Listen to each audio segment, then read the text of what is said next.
Trump dice, no necesitamos a Canadá, y la guerra comercial se vuelve contra Estados Unidos. Durante muchos años, en Washington, se dio por sentada una idea que jamás se plasmó en documentos oficiales, pero que todos comprendían sin necesidad de decirlo en voz alta. Canadá dependía más de Estados Unidos de lo que Estados Unidos dependía de Canadá. Esa premisa influyó en la política comercial, marcó el tono diplomático y con el tiempo llevó directamente a la decisión que detonó esta crisis. Canadá no era percibido como un socio plenamente soberano, sino como un aliado subordinado, un vecino confiable con abundantes recursos, un proveedor seguro que en el fondo no tenía otra opción. El razonamiento parecía sencillo y peligrosamente atractivo. Estados Unidos controlaba el mercado. Estados Unidos concentraba el capital. Estados Unidos ejercía la influencia. Si se apretaba lo suficiente, Canadá terminaría cediendo. Con el tiempo, esa idea se volvió dogma. En conversaciones privadas, los diseñadores de política hablaban sin rodeos. Canadá era tratado como una extensión de la cadena de suministro interna, no como un país extranjero con intereses propios y límites claros. La energía fluía hacia el sur, los minerales cruzaban la frontera sin fricciones, los trenes cargados de fertilizantes circulaban sin interrupciones año tras año. La frontera dejó de percibirse como una línea real y se transformó en un concepto abstracto. Con los años, la confianza mutó en soberbia.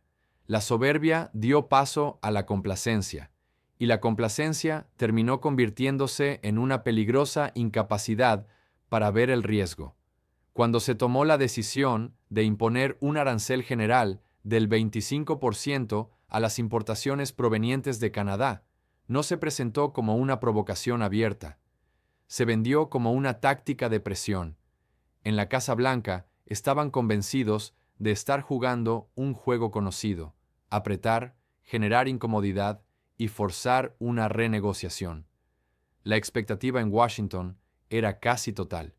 Ottawa levantaría la voz, expresaría su enojo y luego enviaría discretamente emisarios para negociar excepciones. Así terminaban siempre estas historias. Pero esta vez, el cálculo pasó por alto un cambio fundamental. Canadá ya no estaba dispuesto a aceptar una dependencia perpetua como costo de la estabilidad. Años observando bloqueos de oleoductos, contratos politizados y el uso del comercio como herramienta de coerción habían sembrado profundas dudas en Ottawa. El arancel no fue interpretado como una ficha de negociación, fue visto como una confirmación, una prueba definitiva de que depender de un solo mercado se había convertido en una amenaza directa a la seguridad nacional. El error más grave fue suponer que el impacto sería desigual. En Washington se pensó que los consumidores absorberían los aumentos de precios, que los votantes protestarían un poco y luego seguirían adelante. Lo que no se analizó fue la realidad estructural que existía detrás de los titulares. Estados Unidos no adquiría recursos canadienses solo porque fueran baratos. Los adquiría porque su economía había sido construida alrededor de ellos. La decisión de imponer aranceles se tomó como si las cadenas de suministro fueran simples teorías, como si las materias primas pudieran sustituirse sin consecuencias, como si la geografía fuera negociable. En ese instante, Washington no solo estaba desafiando a Canadá, estaba enfrentándose a la física, a la química, a la infraestructura y al tiempo, y ninguna de esas fuerzas acepta negociar. Lo que se esperaba era ruido, conferencias de prensa, discursos encendidos y represalias simbólicas. Lo que llegó fue silencio, seguido de movimientos concretos. Mientras los mercados y los medios se concentraban en los aranceles y los debates públicos, Ottawa adoptó un enfoque completamente distinto. No se trataba de infligir el mismo daño económico en dólares.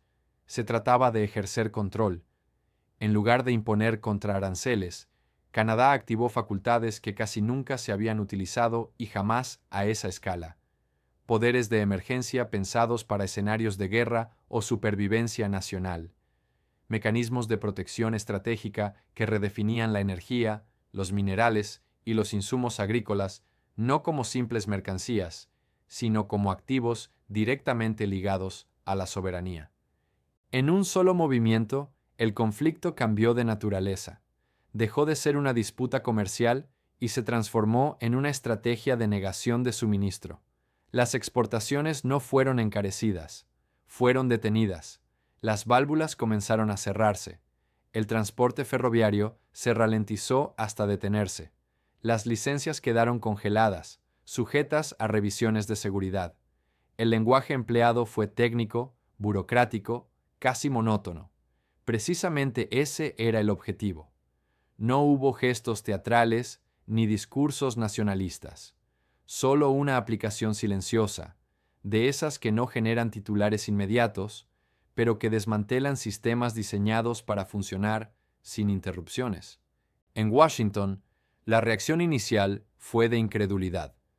Los asesores asumieron que llegarían excepciones, que se protegerían los insumos críticos, energía, combustible nuclear, fertilizantes.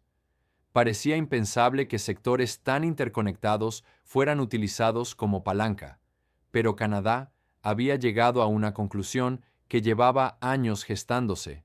Si la dependencia representaba una vulnerabilidad, entonces el apalancamiento era una forma de defensa. Este fue el punto que muchos analistas no supieron ver.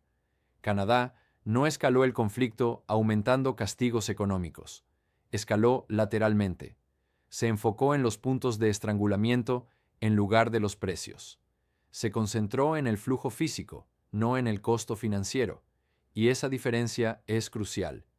Los precios pueden ajustarse, los mercados pueden cubrir riesgos, pero cuando el suministro físico deja de moverse, la economía no se ralentiza, se detiene por completo. Lo más inquietante no fue lo que Canadá anunció, sino lo que dejó en el aire. No hubo fechas límite, ni promesas, ni garantías de futuras excepciones. La incertidumbre se convirtió en el arma principal. Cada gerente de refinería, cada operador de servicios públicos, cada cooperativa agrícola tuvo que imaginar un futuro sin insumos que durante décadas habían dado por asegurados. En ese instante, la comprensión comenzó a propagarse. Esto no era una represalia puntual, era un cerco. Y por primera vez en la historia reciente, Estados Unidos se encontraba del lado vulnerable de la barrera.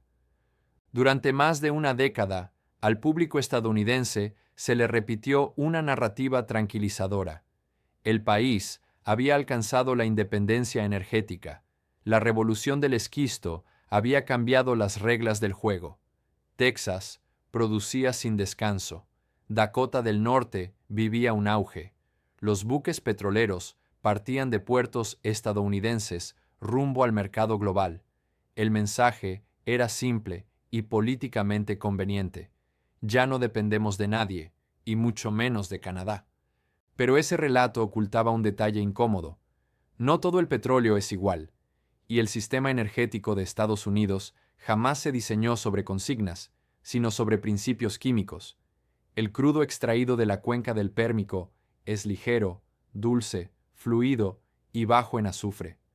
Suena ideal, pero las refinerías más grandes del país, especialmente las ubicadas en la costa del Golfo y en el Medio Oeste, no fueron construidas para procesarlo. Esas instalaciones se diseñaron hace décadas para manejar crudos pesados, densos, con alto contenido de azufre, similares al lodo, que requieren equipos sofisticados para ser transformados. Esas refinerías invirtieron miles de millones en coquizadores y craqueadores diseñados específicamente para descomponer crudos pesados provenientes de Venezuela, México y sobre todo Canadá. Alimentarlas con el petróleo equivocado no las vuelve flexibles. Las asfixia. La eficiencia se desploma. La producción cae. El diésel escasea. El combustible para aviones se reduce. En escenarios extremos, las plantas se detienen por completo. No es posible reconvertir una refinería en cuestión de semanas o meses. Ese proceso lleva años y requiere inversiones colosales. En los últimos 5 años, mientras las sanciones reducían el suministro venezolano y la producción mexicana descendía, el sistema de refinación estadounidense sobrevivió gracias a un recurso clave: el crudo de las arenas petrolíferas canadienses. Casi 4 millones de barriles diarios viajaban hacia el sur por oleoductos y trenes. Ese crudo pesado se convirtió en la sangre que alimentaba las venas del corazón industrial del Medio Oeste. Cuando se impusieron aranceles a la energía canadiense, la Casa Blanca creyó estar penalizando a un proveedor extranjero. En realidad, estaba gravando el único insumo que mantenía en marcha una parte esencial del sistema, y cuando Canadá respondió restringiendo las exportaciones, la ilusión de independencia energética se desmoronó en cuestión de horas. El Medio Oeste se convirtió en el epicentro de esta fragilidad. Las refinerías de Illinois, Ohio, Michigan y Minnesota dependen del crudo canadiense para cerca del 70% de su materia prima. No existe una ruta alternativa de emergencia ni oleoductos ocultos listos para activarse. El petróleo texano no puede simplemente enviarse al norte a esa escala. La infraestructura no lo permite. Pocas horas después de interrumpirse el suministro, los precios reaccionaron con violencia. La gasolina se disparó, las reservas de diésel comenzaron a agotarse, pero el aumento de precios fue solo el primer síntoma. La amenaza real era la escasez física. Analistas advirtieron, en voz baja, que si los flujos no se restablecían, estaciones de servicio en las principales ciudades del Medio Oeste podrían quedarse sin combustible en cuestión de días. No gasolina cara, gasolina inexistente. La Reserva Estratégica de Petróleo ofrecía poco alivio. Contiene una mezcla de crudos, la mayoría almacenada en la costa del Golfo. No puede sustituir millones de barriles diarios del tipo exacto de crudo pesado que requieren las refinerías del Medio Oeste. Y aun si pudiera, no existe forma de moverlo con la rapidez necesaria. Fue en ese punto donde la arrogancia terminó de colapsar. La independencia energética nunca se trató de volumen total. Siempre fue una cuestión de compatibilidad. Estados Unidos construyó una maquinaria energética continental bajo la suposición de que la frontera con Canadá jamás sería un obstáculo. Cuando esa frontera se endureció de un día para otro, la maquinaria se quebró, no de manera gradual, sino inmediata. Si el petróleo es el torrente sanguíneo de la economía, el uranio representa su sistema nervioso. El daño no se percibe de inmediato, pero cuando se manifiesta, todo se detiene. Y aquí es donde la crisis cruza una línea peligrosa, pasando de una disrupción económica a un riesgo directo para la seguridad nacional. Aproximadamente el 20% de toda la electricidad en Estados Unidos proviene de la energía nuclear. No es un complemento opcional, es carga base. Es lo que mantiene hospitales operativos, centros de datos en funcionamiento y ciudades iluminadas cuando fallan la energía eólica y la solar. Sin embargo, detrás de esa aparente estabilidad se esconde una debilidad alarmante. Estados Unidos casi no produce uranio propio.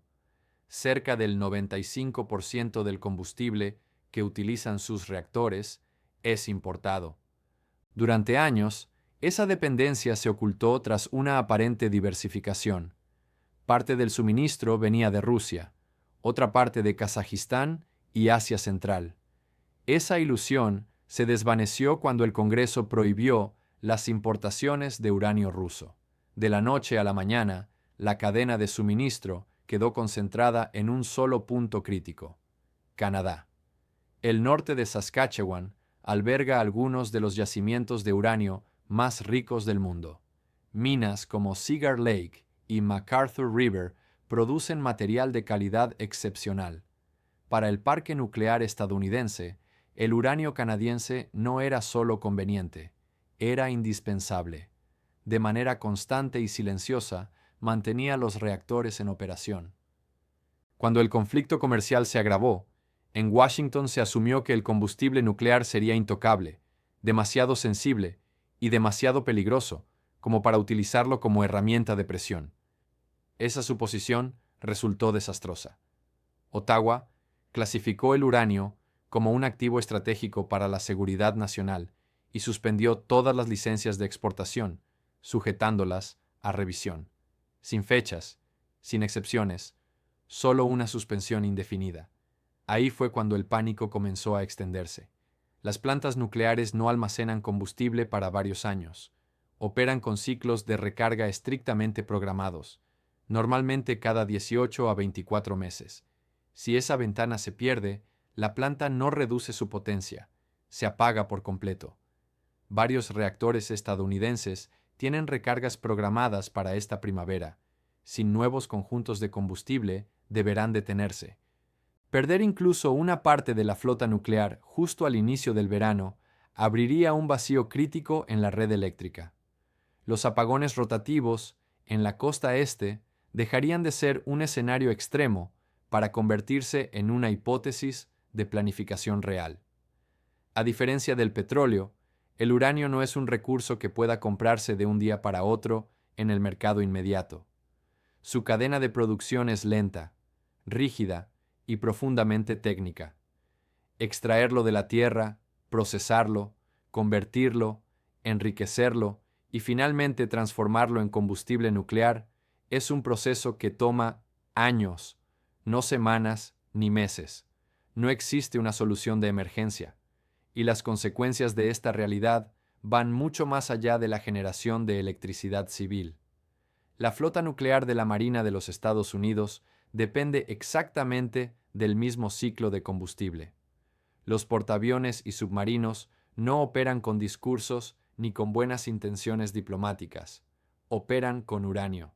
Canadá entendía esta ventaja con total claridad.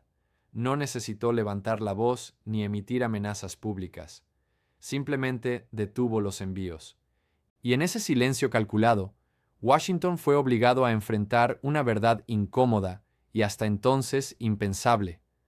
Las ciudades estadounidenses se iluminan y la maquinaria energética del país funciona gracias a roca extraída del suelo canadiense. El petróleo mantiene girando la economía. El uranio mantiene encendidas las luces. Pero el potasio es lo que mantiene alimentada a la población. Y por eso, esta etapa del conflicto se convierte en la más peligrosa desde el punto de vista político. El potash no suele ocupar titulares ni provocar sacudidas espectaculares en los mercados financieros. No protagoniza debates televisivos ni domina ciclos noticiosos. Permanece oculto, silencioso, en la base misma de la agricultura moderna. Es el componente de potasio del fertilizante NPK. Sin él, la agricultura industrial simplemente no funciona. Las plantas se debilitan, los rendimientos caen y las cosechas fracasan.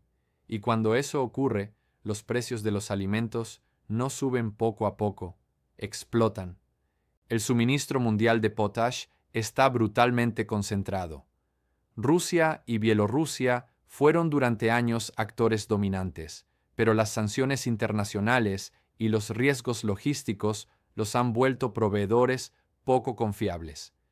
Eso deja a un actor clave, Canadá.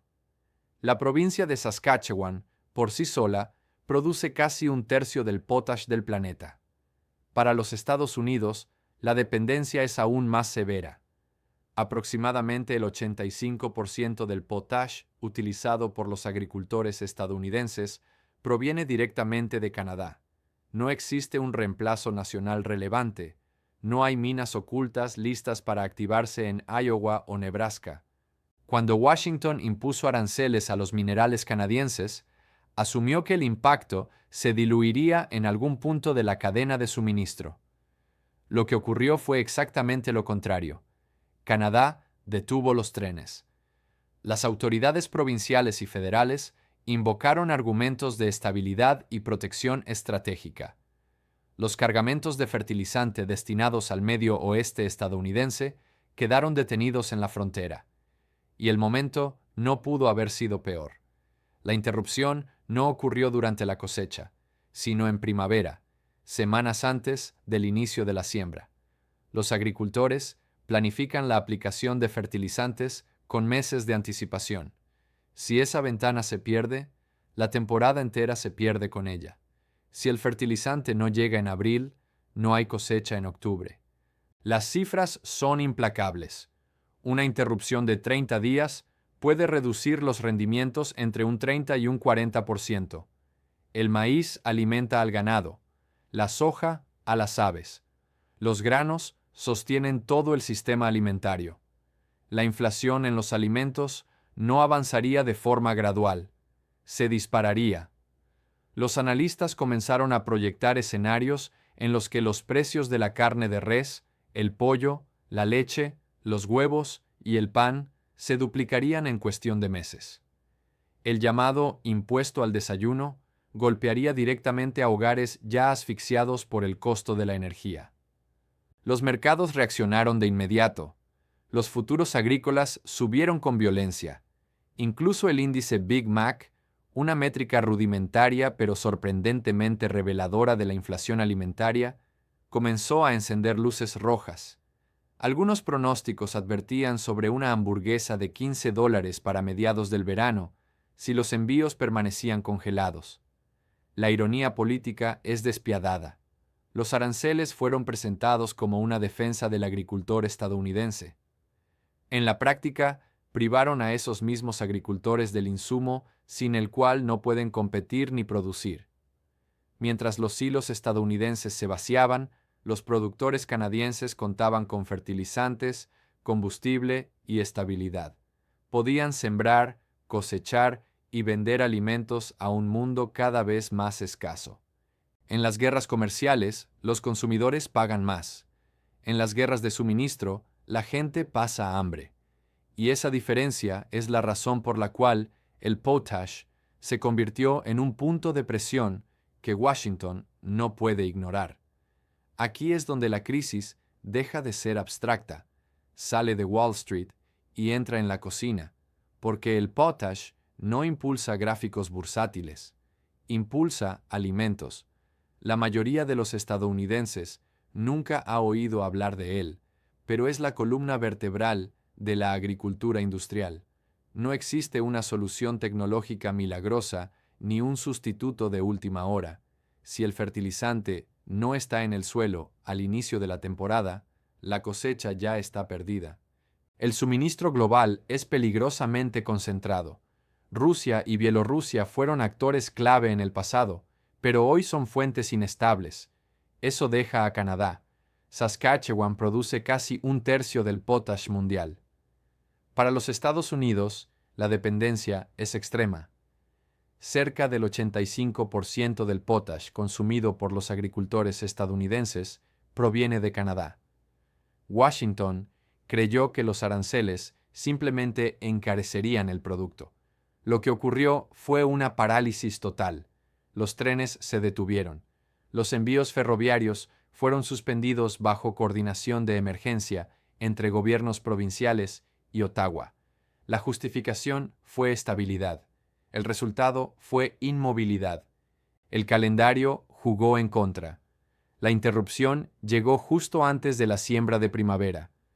Los agricultores se encontraron con depósitos vacíos y fechas límite inamovibles. El fertilizante no se aplica tarde. No existe margen de corrección. Ninguna innovación puede compensar una ventana de siembra perdida. Las proyecciones fueron devastadoras. Una interrupción de apenas 30 días podría recortar los rendimientos entre un 30 y un 40%.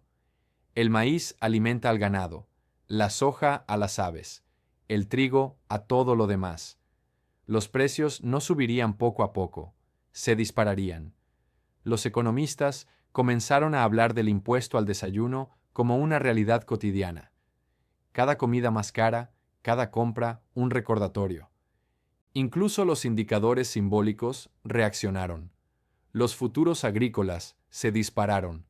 El índice Big Mac, a menudo tratado como una curiosidad, comenzó a reflejar una presión inflacionaria real. Algunos modelos proyectaban una hamburguesa de $15 antes de que terminara el verano. El golpe político fue severo. Los aranceles, vendidos como protección, dejaron a los agricultores sin la base misma de la producción. Mientras los campos estadounidenses quedaban inactivos, los agricultores canadienses avanzaban con fertilizantes, combustible y acceso pleno a los mercados globales. Podían beneficiarse de la escasez al sur de la frontera. Esto ya no se trataba de balanzas comerciales, se trataba de seguridad alimentaria. Y cuando la comida se convierte en un arma, el reloj empieza a correr con rapidez. Durante décadas, Canadá vivió con una vulnerabilidad estructural que pocos en los Estados Unidos reconocían. Cerca del 70% de sus exportaciones fluían hacia un solo mercado, el estadounidense. Era eficiente, rentable y cómodo, pero también implicaba dependencia. En Ottawa, esa dependencia empezó a verse menos como una ventaja y más como un riesgo. El shock arancelario no creó esta percepción, la confirmó. Durante años, los responsables políticos canadienses observaron cómo se retrasaban oleoductos, se politizaban contratos y se normalizaban amenazas comerciales en Washington. Lo que alguna vez fue una asociación comenzó a sentirse condicional. En el momento en que el comercio se utilizó como arma, Canadá llegó a una conclusión inevitable. Ningún país puede basar su seguridad nacional en la buena voluntad de un solo comprador. En cuestión de horas, Ottawa aceleró planes que llevaban años estancados por la burocracia. La iniciativa de la Puerta del Pacífico pasó del papel a la acción. Regulaciones recortadas, revisiones ambientales aceleradas, terminales de gas natural licuado en la costa oeste impulsadas con urgencia, minerales críticos, antes destinados casi exclusivamente al mercado estadounidense, fueron redirigidos hacia Asia, Japón, Corea del Sur, India y sí, también China. No fue una decisión ideológica, fue gestión de riesgo. Canadá aceptó dolor económico a corto plazo para romper una dependencia estructural a largo plazo. Los economistas advirtieron sobre una posible recesión. Los mercados reaccionaron con nerviosismo. Ottawa aceptó el costo. Las economías ricas en recursos pueden absorber golpes que las economías impulsadas por el consumo no pueden. Canadá podía alimentarse, abastecerse y esperar. Para Washington, la señal más inquietante no fue lo que Canadá anunció, sino la velocidad con la que surgieron las alternativas. Buques petroleros alineados en Vancouver. Compradores asiáticos firmando contratos de suministro a largo plazo. Capital fluyendo hacia infraestructura diseñada explícitamente para evitar a los Estados Unidos. Lo que antes era una diversificación teórica se convirtió en una realidad operativa en cuestión de días. Por primera vez en la historia moderna, Canadá no negociaba acceso al mercado estadounidense, negociaba salir de él, y al hacerlo, dejó al descubierto un punto ciego estratégico en Washington. La creencia de que Canadá no tenía otra opción dejó de ser cierta. Este giro no se revierte fácilmente. Las cadenas de suministro, una vez desviadas, rara vez regresan. La confianza, una vez quebrada, no se restaura con exenciones temporales. Incluso si los aranceles desaparecieran mañana, la lección permanecería.